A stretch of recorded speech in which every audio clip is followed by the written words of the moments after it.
बघा गीतेत भगवंतानं काय सांगितलं, यदा यदा य धर्मस्य ग्लानिर्भवती भारत. ज्या वेळेला अधर्म माजतो त्यावेळेला मी अवतार घेतो.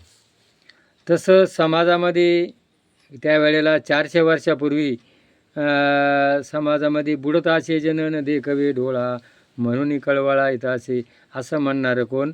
तुकाराम महाराज जन्माला आले. या ब्राह्मणांनी आणि या अल्पसंख्य लोक यांनी काय केलं होतं? लोकांना चुत्या बनवलं होतं.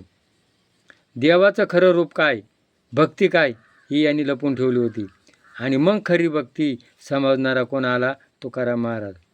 आणि मग त्या तुकाराम महाराजांना कोण होतं? बंबाजी पंत. तो त्रास देत होता. त्याला माहिती आहे हे जर लोक शहाणे झाले तर आपलं पोट भरणार नाही. तसं आता या तुकाराम मुंडे 400 वर्षांना जन्माला आला. आणि हे जे भ्रष्टाचारी सरकार आहे, हे भ्रष्टाचारी सरकार, भाजपा सरकार, आणि या सरकारांनी यांना हप्ते मिळायचे आणि यांचं सरकार चालायचं म्हणजे 2 नंबर लोकनवाल्यांना, भ्रष्टाचार करणारा, पाठीशी घालणारं हे सरकार. आणि मग या सरकारांना माहीत आहे आपल्याला कमाई यांच्याकडून मिळत नाही, मग याची बदली करा. त्याला तर काही सस्पेंड करू शकत नाही, पण त्याची बदली करा. बघा आज समाजामध्ये औषधात भेसळ, दुधात भेसळ, आता हॉटेलामध्ये बघा, हॉटेलामध्ये काय करतात? वडापाव काढतात, भजे काढतात. आणि हे माझ्या डोक्यात लई दिवसापासून होतं.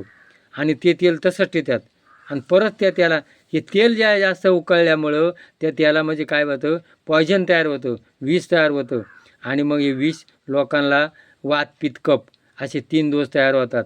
आणि मग 3 दोष तयार झाल्यानंतर लोकांना काय लागतो? दवाखाना. आणि मग दवाखान्यात गेल्यावर काय आहे?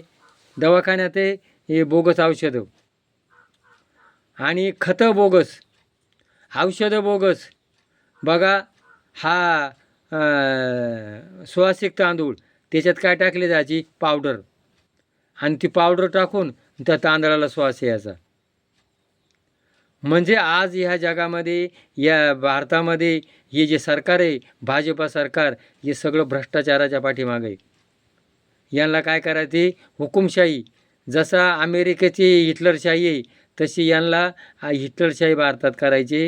हे सगळ्या शेतकऱ्यांना यांना ठार मारायचे. म्हणून लोकांचं जे बुडत असे जनन टेकवळा असा तुकाराम मुंडे जन्माला आला. यांनी हा भ्रष्टाचार उघड केला. आज लोक विष खात होते आणि लोकांचे आरोग्य धोक्यात होतं. आणि हे सगळं भ्रष्टाचार करणारा हा कोणीतरी अवतार आहे. आणि ह्या अवतारी तुकाराम मुंड्याला सगळ्या लोकांनी पाठिंबा जर दिला तर तुमच्या जीवनाचं कल्याण आहे. आणि मग हे कल्याण करण्याकरता सगळ्या लोकांनी या तुकाराम मुंडेला पाठिंबा द्या, त्याच्या पाठीशी उभा राहा आणि तुमचं कल्याण होईल. हे पटलं असेल तर क्लिक करा. जय भैरवनाथ.